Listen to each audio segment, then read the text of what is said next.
د سومنات بت څنګه مات شو؟ د افغان دعوت چینل درنو لیدونکو، په افغان دعوت کې مو درته دا خپرونه تر همدې جالب موضوع او پوښتنې لاندې چمتو کړې ده. مهرباني وکړئ خپرونه تر پای راسره وګورئ او زموږ چینل سبسکرایب او تر ملګرو یې ورسوئ. د تاریخ یو ځلا کوونکی لمر سلطان محمود غزنوي رحمه الله چې د سبکتګین زوی و او سبکتګین د غزنوي حکومت مؤسس دی، کوم چې 351 کال کې د غزنوي سلطنت تاسیس کړی دی. سلطان محمود رحمه الله د پلار د مرګ او د هغه د ورور د څه وخت سلطنت وروسته د غزني حکومت سلطان وټاکل شو. سلطان محمود غزنوي رحمه الله ډیر متقی، عادل او مجاهد سلطان تیر شوی دی چې په اسلامي تاریخ کې په بت شکن سلطان عادل، ناصر الحق، سلطان غازی او فاتح هند باندې یاد شوی. د په باره کې راځي چې د ژوند اکثره حصه یې د آس پر شا د جهاد په سفرونو کې تېره کړې ده. سلطان محمود رحمه الله په کال 392 نه تر 414 کې څو ځله هند ته د جهاد لپاره تللی دی.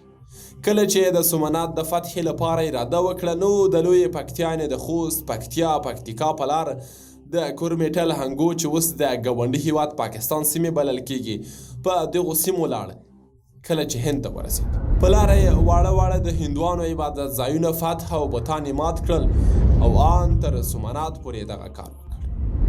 کله چې سومنات ته ورسید نو له یوه لوی او سخت جنګ وروسته یې هر طرف لوی او واړه بتان مات کړل، حتی چې تر هغې کوټې ته هم ورسید چې د سومنات بت پکې درېدلی وه.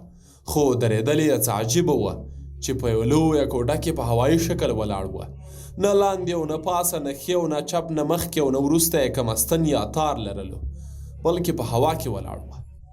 نو چې کله محمود غزنوي رحمه الله او د هغه لښکر دوی دغه منظر ولید، هک پک ودرېدل چې ګوري د سومنات پنډتان چې کوم خادمان عبادت کوونکي ورغلل.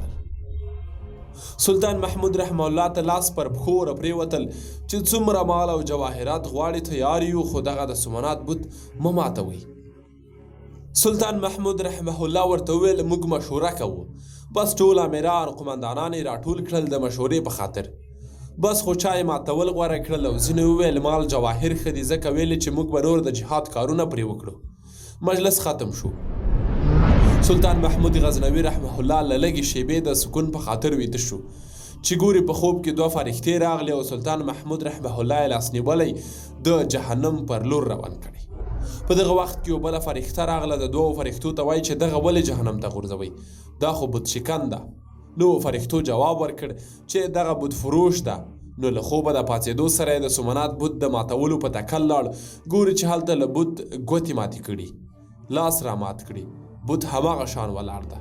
حیران ولاړ دی چې اوس څه وکړي. اخر یو پنډت راغی ویل چې دغه بت هم مقناطیس ده، چت یې لاندې دی، تل یې او 4 طرفه مقناطیس ده. نو له هره طرفه یې وزن برابر ده، نو ځکه په منځ کې ولاړ ده، په یوه طرف هم زور نشي کولی. بس په همدې چل یې د غورځېدو لار برابره کړه چې د یوه طرف دیوال یې مات کړ. نو بت هم په خپله راولوېده او په منځ کې یې خېټه مکمله له جواهرو ډکه وه. بس مال او جواهر هم په پوره توګه غنیمت ورته میلاو شول او بت هم مات شو. نو له هغې ورځې سلطان محمود غزنوي رحمه الله په بت شکن سره یادېږي. په ویاړونو کې تر ټولو لوی ویاړ همدغه ده.